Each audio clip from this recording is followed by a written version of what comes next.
Hi everyone, I hope you're all very safe and well, no matter where you are in the world. As we reflect over the past week and a little bit over the past week, there's a lot of things happening in the world, and especially in America with the Black Lives Matter movement. And thinking about it some more and sitting on it for a full week, I've been able to articulate my emotions a little bit better, and I've just published a LinkedIn article on our voices in an emotionally turbulent time. And what I'd like to do, this is going to be a little bit of a different video where I'd like to read to you my article. And there are some long quotes in there, so I'll just post those quotes up on the page so that you can read it, because I know I can't do it justice the way that it was done. So please bear with me here. And also you'll notice that my eyes will be going left and right because I'm reading. But hopefully this will spark an interest, and I will link this article below and some videos below as well, so that you have some supplementary things to go to after as well. Okay, so let me just pull this up.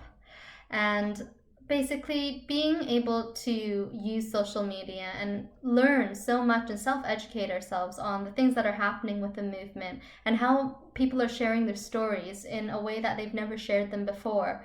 It's given us so much insight into understanding, and I hope this is what this article will help for you as well, is to just give you a little bit of value in understanding from my point of view how I think communication is impacted by this movement. And also I will speak about myself as a person of color, as a voice coach as well, and how that has a direct impact on how I teach in my communication and what I see from my point of view and how I have experienced it as well.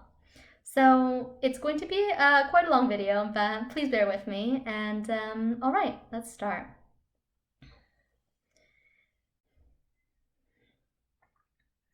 In a time where there is such an emotionally turbulent uprising in Black America, it has made extraordinary waves that have hit the homes of all of us across the globe. We have seen marches in Copenhagen, Denmark, protesters surrounding American embassies around the world, and endless posts and articles shared widely on all the social media platforms. This is the unprecedented time. We're in the midst of COVID-19 that people are speaking up and out, saying, "This is enough," and "the racism needs to stop," which has resonated with many others in the world who have also been touched and moved by the Black Lives Matter movement.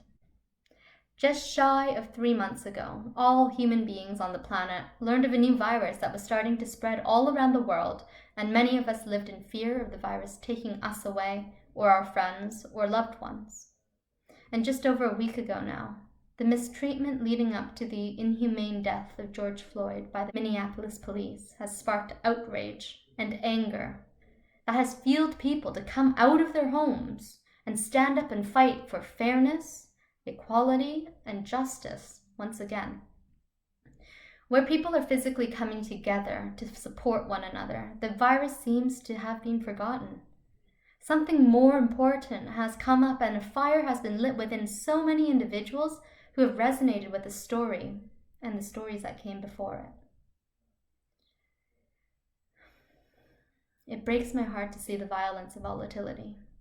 However, humanity can be also found in some smaller articles that share stories and pictures of protesters and police coming together. That is not always shown on the mainstream media outlets.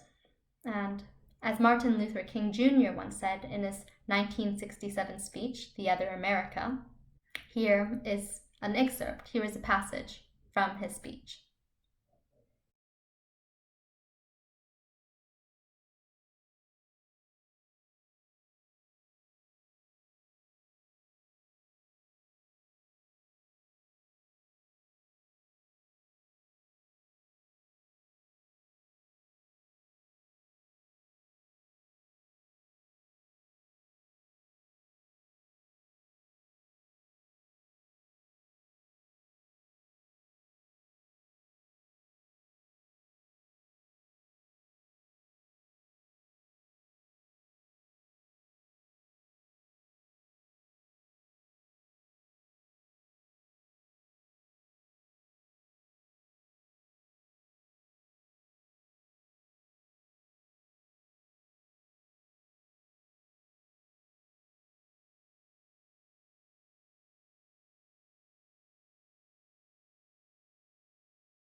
From the passage you've just read, I've highlighted a key point, which it says, but in the final analysis, a riot is the language of the unheard. And that strikes really true to me, because as a vocal communications professional, specializing in intercultural communications, inclusivity, equality, and also inclusion, being or feeling unheard is one of the biggest challenges that everybody has in communication. And whether it be our line managers, our colleagues, our friends, or family, there are always so many different underlying layers to explore and discover why we're not being heard. And unfortunately, sometimes it does come down to our individual unconscious or conscious biases.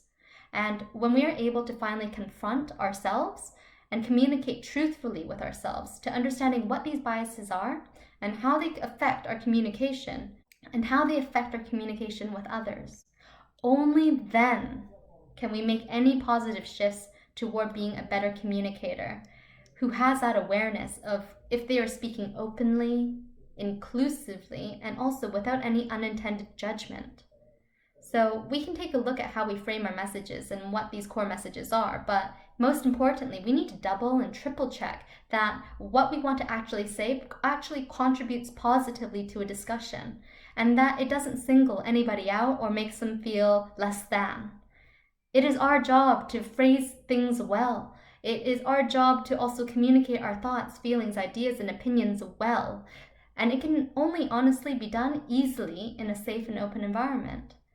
And here's a powerful statement that I came across yesterday watching the Canadian Prime Minister speak. There was the epic pause that he did when he was asked about the US protests and also his views on the president's response to the protest. And I think this quote also rings true to people of other nationalities as well, and not only Canadians. And enter your nationality and substitute it with Canadians and see how you feel about it. And here's the quote. It is something that many of us don't see, but it is something that is a lived reality for racialized Canadians, racialized Britons, racialized Americans. Now, for many of us, we might not be able to identify with what it feels like and what it's like to live as a Black person in America, in Canada, in the UK, in any other country, and also even as a person of color. But we do have something, and that is the power and choice to listen, and also to create space for people who need and want to share their story or experiences with us. And this is what helps to build that deep trust and rapport that we never could have done before. And this Black Lives Matter movement is really taking the forefront, and it's loud.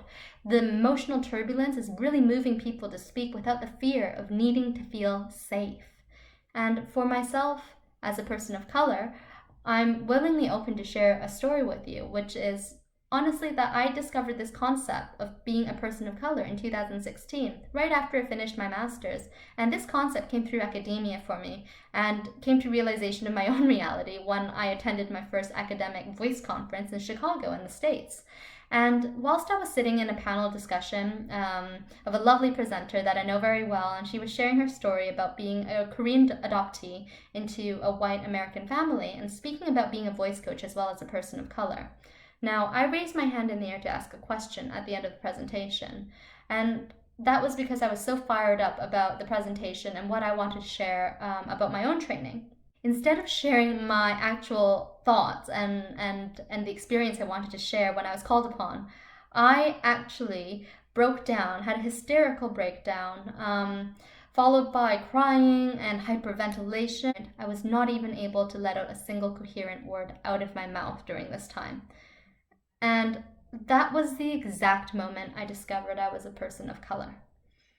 That moment was caught on camera at the conference, and even though I was in a lot of shock and disbelief, it led to an eventual acceptance of it.